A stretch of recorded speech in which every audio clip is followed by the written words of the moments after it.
오늘 말씀은 십자가의 복음 6번째 시간으로 거짓 신앙 체계의 실상에 대해서 함께 은혜를 나누겠습니다. 하나님은 진리이십니다. 진리라고 하는 것은 영원하며 변하지 않아야 되는 것입니다. 성경에서는 참 진리가 아닌 것을 말하는 자를 거짓말하는 자라고 말하고 있습니다. 우리의 신앙생활은 사람에 의해서 만든 것이 아니라 하나님에 의해서 하나님의 방법으로 하나님을 섬기고 하나님의 뜻과 목적대로 살아가라는 그 지시에 따라서 우리가 신앙생활 하는 것입니다. 성경에 거짓말하는 자들은 불과 유황으로 타는 지옥에 들어가고 천국에 들어갈 수 없다고 경고해 주고 있습니다. 요한계시록 21장 27절을 보시면 시작. 무엇인지 속된 것이나 가증한 일 또는 거짓말하는 자는 결코 그리로 들어가지 못하되 오직 어린 양의 생명책에 기록된 자들만 들어가리라. 오직 어린 양의 생명책에 기록한 자들은 진리이신 예수 그리스도를 믿고 진리를 알고 진리를 믿고 섬기는 자들만 들어간다 하는 것입니다. 그러면 거짓말의 정의가 무엇입니까? 거짓말이 무엇인가 알려면 진리가 무엇인가를 우리는 알아야 됩니다. 성경에서 말씀하는 진리는 하나님만이 영원히 변하지 않는 진리시다. 또 하나님 말씀이 변치 않는 진리시다. 또한 말씀이 육신이 되어서 오신 예수님, 어제나 오늘이나 영원토록 동일하신 예수님만이 내가 곧 길이요 진리이다라고 말씀하고 있습니다. 그러므로 거짓말이라고 하는 것은 진리가 아닌 다른 것을 주장하고 가르치고 말하는 자를 거짓말하는 자라 하는 것입니다. 요한일서 2장 22절에 거짓말하는 자가 누구인가 나오고 있습니다. 시작. 거짓말하는 자가 누구냐? 예수께서 그리스도이심을 부인하는 자가 아니냐? 아비와 아들을 부인하는 그가 적그리스도니. 성경은 예수 그리스도가 진리임을 말씀하고 있는데 진리를 부정하고 다른 종교에 미혹한다든가 예수 그리스도 외에 다른 것으로 가르치고 말하는 자를 거짓말하는 자다 하는 것입니다. 그러므로 세상에 있는 예수 그리스도를 믿는 자 외에는 다 모두가 거짓말하는 자라고 할 수가 있는 것입니다. 그러므로 우리는 거짓 선지자나 거짓말하는 자들에게 미혹되어서 거짓 신앙 체계에 빠지게 되면은 하나님 앞에 우리도 거짓말하는 자로 발견될 수 있기 때문에 거짓의 영들을 분별하고 우리가 척결을 해야 된다고 하는 것입니다. 요한일서 4장 1절을 보시면 시작. 사랑하는 자들아 영을 다 믿지 말고 오직 영들이 하나님께 속하였나 분별하라. 많은 거짓 선지자가 세상에 나왔습니다. 우리가 하나님께서 의도하신 하나님과의 친밀한 교제 가운데 거하고 또한 하나님의 행하심을 보고 하나님과 동역함으로써 참 신앙생활을 하기 위해서는 이렇게 거짓 신앙에 대한 영적 분별력을 가져야 된다고 하는 것입니다.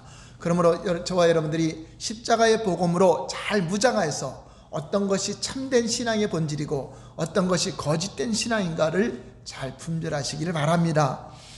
우리 각 개인의 삶과 교회의 삶 속에 침투해오는 거짓 신앙 체계가 무엇인지 성경은 잘 가르쳐주고 있습니다.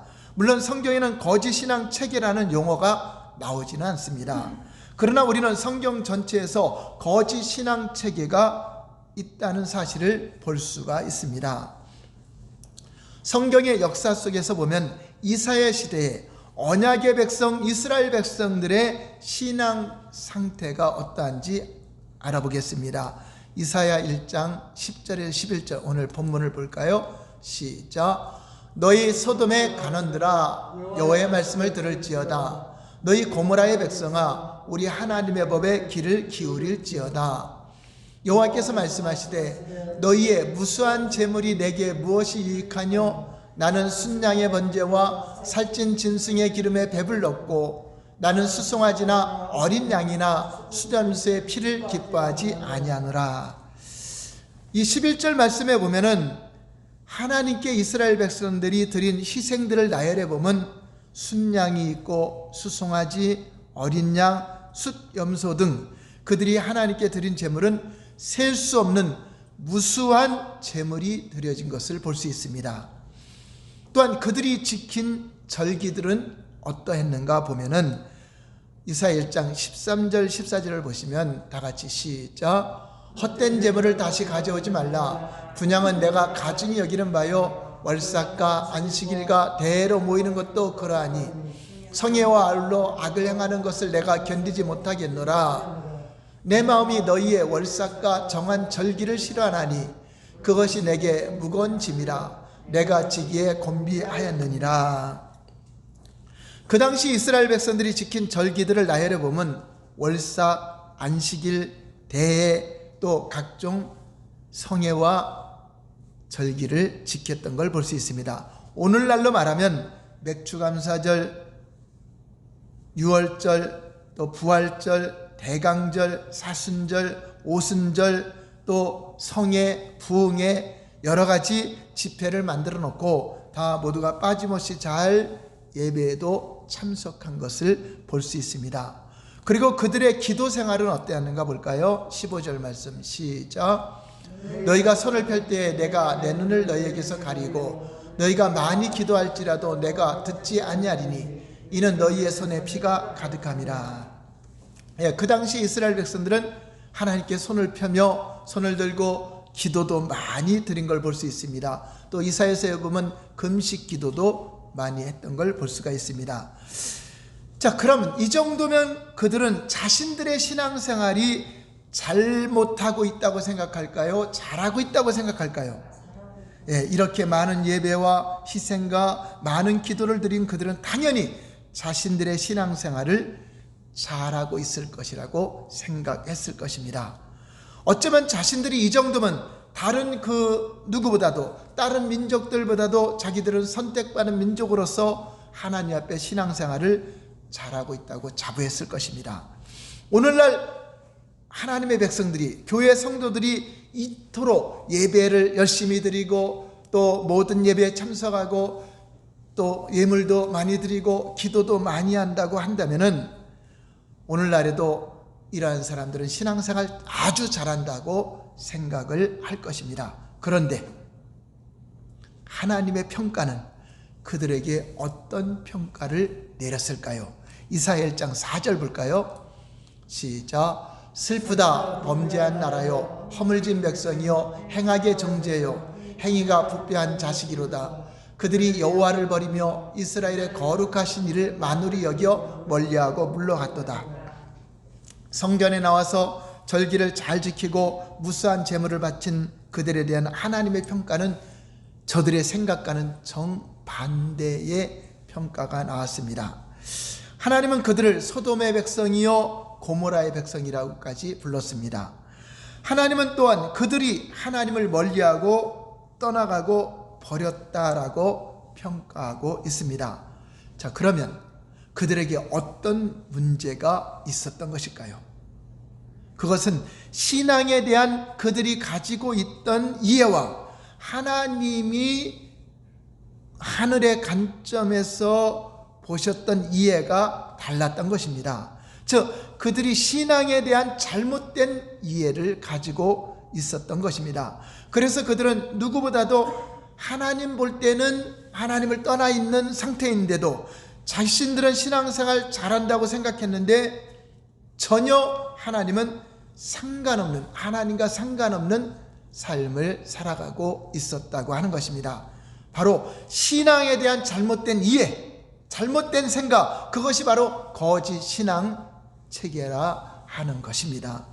거짓 신앙 체계의 실체를 볼 수 있는 또 하나의 좋은 예는 예수님 시대의 바리새인들입니다.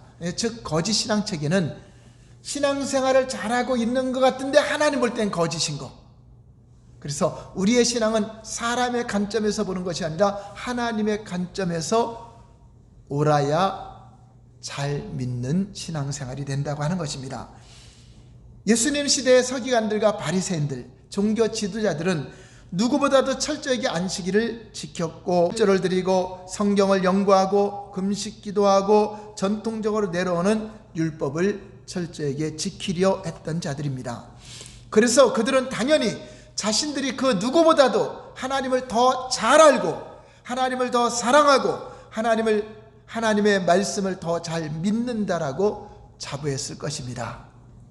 그러나 그들 바리새인들에 대한 하나님의 평가는 어땠을까요? 요한복음 5장 37절 38절 볼까요? 시작. 또한 나를 보내신 아버지께서 친히 나를 위하여 증언하셨느니라.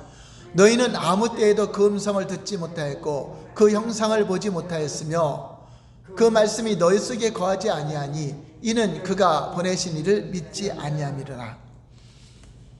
바리새인들에 대한 하나님의 평가는 그들이 하나님을 전혀 알지 못하고 신앙생활하고 있다고 평가하고 있습니다. 또한 그들은 하나님을 사랑하고 있을까요?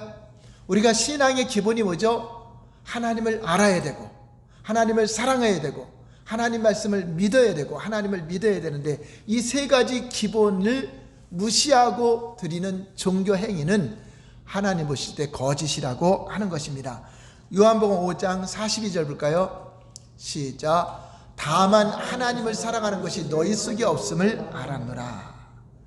그들에 대한 하나님의 평가는 전혀 너희는 하나님을 사랑하지 않고 있다라고 평가하고 있습니다. 자, 그들은 하나님의 말씀, 하나님을 잘 믿었을까요? 요한복음 5장 46절 47절 시작. 모세를 믿었더라면 또 나를 믿었으리니 이는 그가 내게 대하여 기록하였습니다. 그러나 그의 글도 믿지 아니하거든 어찌 내 말을 믿겠느냐 하시니라. 그들에 대한 하나님의 평가는 그들이 하나님 말씀을 전혀 믿지도 않았다. 성경을 연구하고 무수하게 하나님의 말씀에 관한 지식을 많이 알았더라도 그들은 하나님 말씀을 진실로 믿지 않았다고 평가하고 있습니다. 예수님 당시의 바리새인들은 하나님을 아는 것, 하나님을 사랑하는 것, 하나님 말씀을 믿는 것 등 신앙의 가장 기본적인 것에서부터 잘못된 생각, 그릇된 이해를 가지고 있었습니다. 그것이 바로 거짓 신앙 체계에 빠져버렸다라고 하는 것입니다. 우리의 신앙의 평가는 사람의 평가가 중요한 것이 아니라 하나님 평가에서 옳다 인정함을 받아야 된다고 하는 것입니다. 그러면 거짓 신앙 체계의 정의는 무엇인가 하는 것입니다. 거짓 신앙 체계는 신앙에 대한 왜곡된 이해, 잘못된 이해에서 비롯되었다고 하는 것입니다. 거짓 신앙 체계는 우리가 신앙을 잘못 이해하는 것으로서 신앙의 모조품을 만들어내는 것입니다. 종교인의 모습, 보기에는 아주 그럴듯하게 믿음이 좋은 것처럼 보이지만 결국 모조품, 이조직배, 가짜 신앙을 만들어내는 것이 이 사단의 계략에 넘어가게 된다고 하는 것입니다. 첫 번째, 거짓 신앙의 체계의 정의에서 거짓 신앙 체계는 교리가 잘못된 것을 말하는 것이 아닙니다. 거짓 신앙 체계가 신앙에 대한 왜곡된 이해라고 말하니까 교리적으로 잘못된 것을 말하는 것이라고 이해할 수 있는데 전혀 그렇지 않다는 것입니다. 교리적으로는 전적으로 옳아도 철저하게 거짓 신앙 체계에 빠질 수 있고 하나님과 전혀 상관없는 신앙을 가질 수 있다는 것입니다. 마태복음 23장 1절에 3절 볼까요? 시작. 이에 예수께서 무리와 제자들에게 말씀하여 이르시되 서기관들과 바리새인들이 모세의 자리에 앉았으니 그러므로 무엇인지 그들이 말하는 바는 행하고 지키되 그들이 하는 행위는 본받지 말라. 그들은 말만 하고 행하지 아니하며. 예수님이 바리새인들이 말하는 것, 그것은 행하고 지키라고 말한 거 보면 잘못된 것을 전하거나 교리가 잘못되었다고 말하는 것은 아닙니다. 옳은 말을 전하고 있지만 그들도 거짓 신앙에 빠질 수 있다는 것을 말해주고 있는 것입니다. 다시 말해서 그들이 교리적으로 옳으면서도 철저하게 거짓 신앙 체계에 빠져 있었던 것을 볼 수 있는 것입니다. 두 번째는 거짓 신앙 체계가 신앙이 미성숙한 어린 상태에 있는 자들만 빠지는 것이 아니다 하는 것입니다. 신앙에 대한 왜곡된 이해라고 해서 신앙이 미성숙한 상태에 있는 자들만이 이런 데 빠진다 하고 생각할 수 있습니다. 그러나 이사야 시대의 이스라엘 백성들이나 바리새이나 서기관들은 소위 신앙이 어린 자들이 아니라 신앙의 지도자들이었습니다. 바리새인들은 자신들을 빛이요 스승이라고 자부한 자들이었습니다. 그러나 그런 종교 지도자라고 하는 그들도 신앙에 대한 잘못된 이해를 하고 또 그렇게 성도들을 가르쳤으니 모두가 다 거짓된 신앙에 빠질 수밖에 없었다고 하는 것입니다. 그렇습니다. 오늘날도 거짓 신앙 체계에 빠지는 것은 소위 신앙이 어리고 믿음이 약한 사람들만 빠지는 함정이 아니라는 것입니다. 오히려 거짓 신앙에 빠지는 사람들이 목회자나 신학생이나 장로나 안수일사나 교회 안에서도 믿음이 좋다고 하는 사람들, 기도를 많이 한다고 하는 사람들, 또 더 교회에서도 지도자적인 위치에 있는 사람들이 이런 거짓 신앙 체계에 빠지는 경우를 우리는 많이 볼 수가 있다고 하는 것입니다. 그래서 예수님께서도 자기 제자들에게,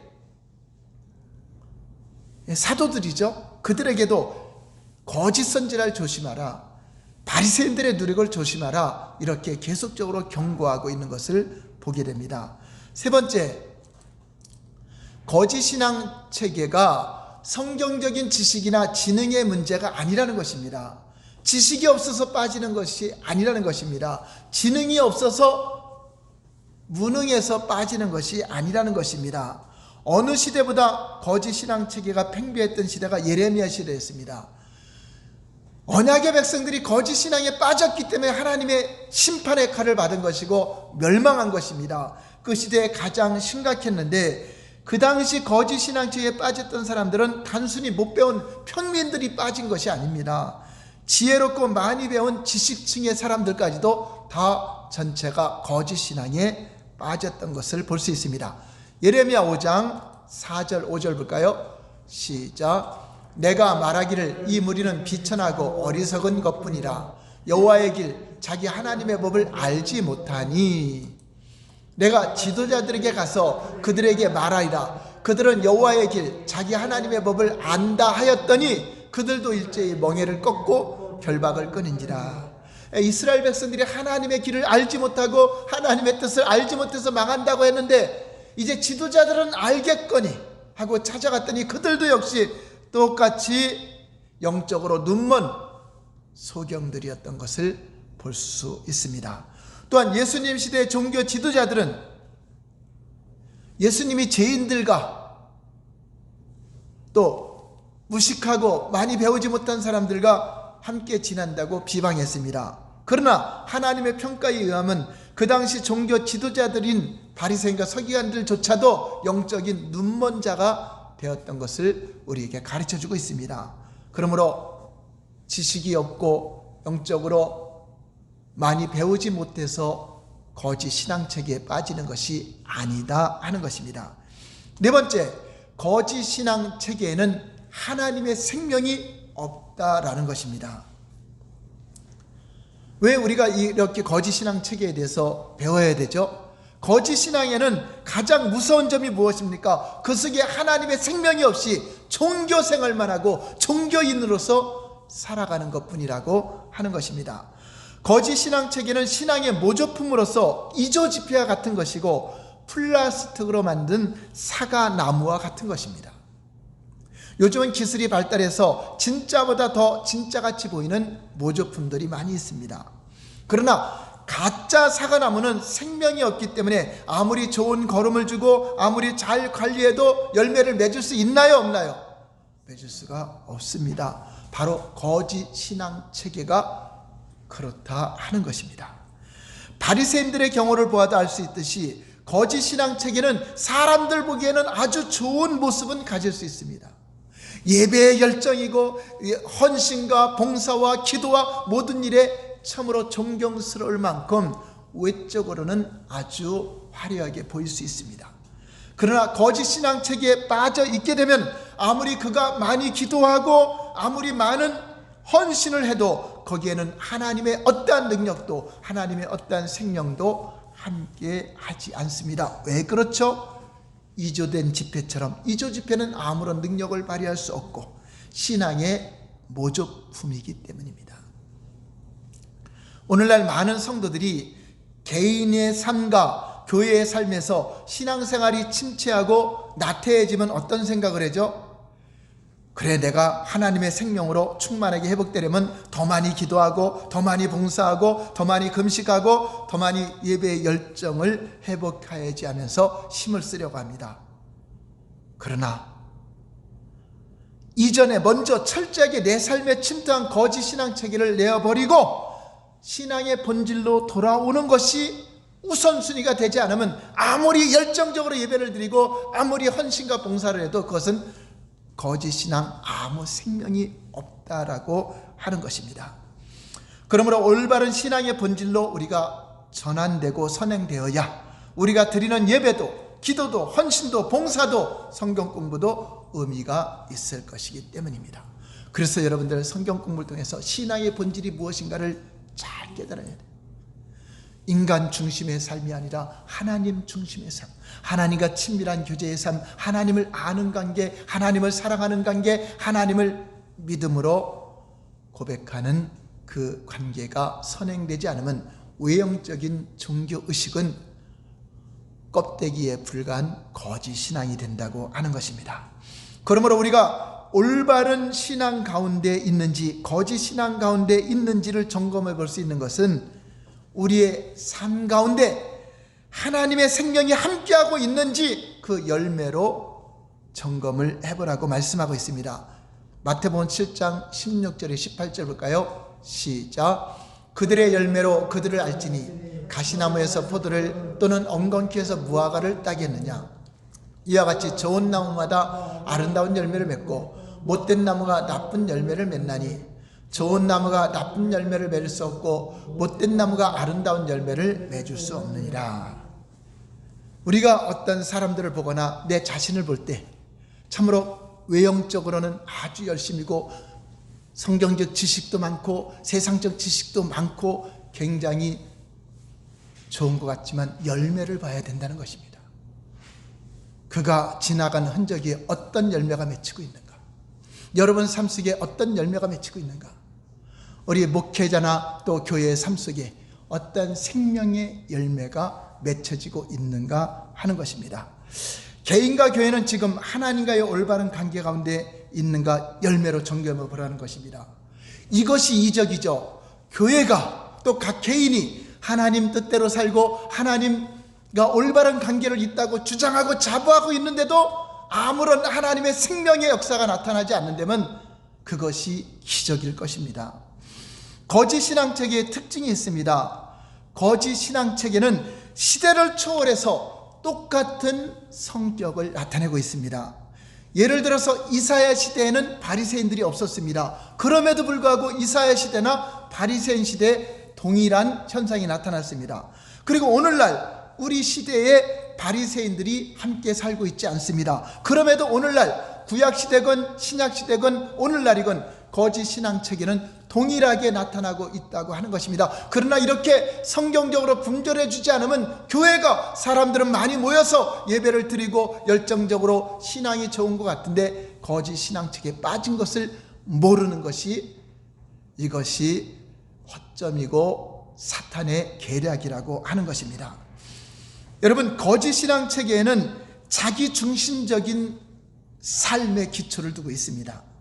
거짓 신앙체계는 율법주의, 기복주의, 인본주의 이 세 가지 축을 가지고 있습니다.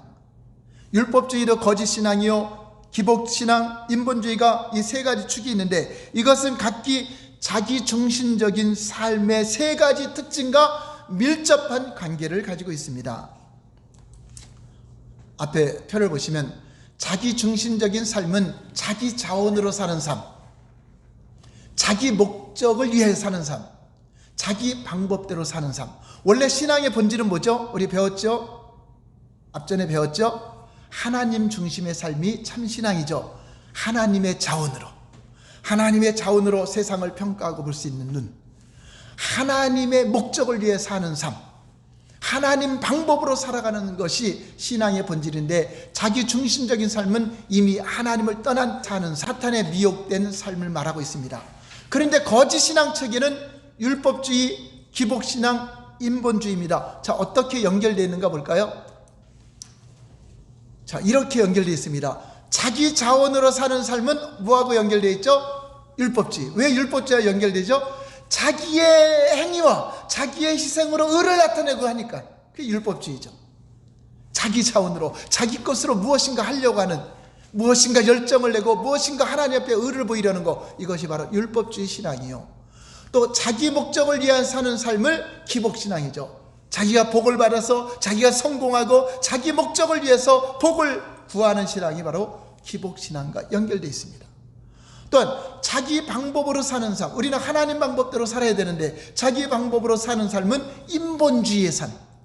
인본주의는 뭐죠? 인간 중심의 삶을 살아가는 것과 이렇게 연결이 되어 있다고 하는 것입니다. 그리고 자기 중심적인 삶의 배후에 누가 있었죠? 사탄이 있었던 것을 우리는 배웠습니다. 자기 중심적인 삶에 사탄이 기초를 둔 것처럼 거짓 신앙 체계 배후에도 항상 사탄이 존재하고 있다는 것을 보여주고 있습니다. 무슨 말입니까? 사탄이 거짓 신앙 체계로 교회를 무력화시키고 성도들을 모조품 신앙으로 만들고 있다고 하는 것입니다.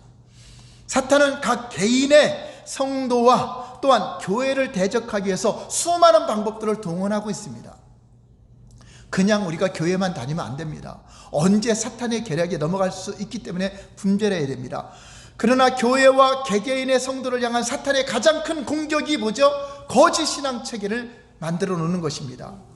세상에 나가서 교회를 못 가게 하는 것도 사단이 하는 거지만, 가장 사단이 교회 안에 크게 작용하는 것은 교회는 열심히 다니고 기도도 많이 하고 신앙생활 잘하는 것처럼 보이는, 그래서 자기가 최고의 신앙인 것처럼 자부하게 만들어서 지옥으로 끌고 가게 하려는 사탄의 계략이 가장 큰 공격이라는 것을 우리는 깨달아야 됩니다.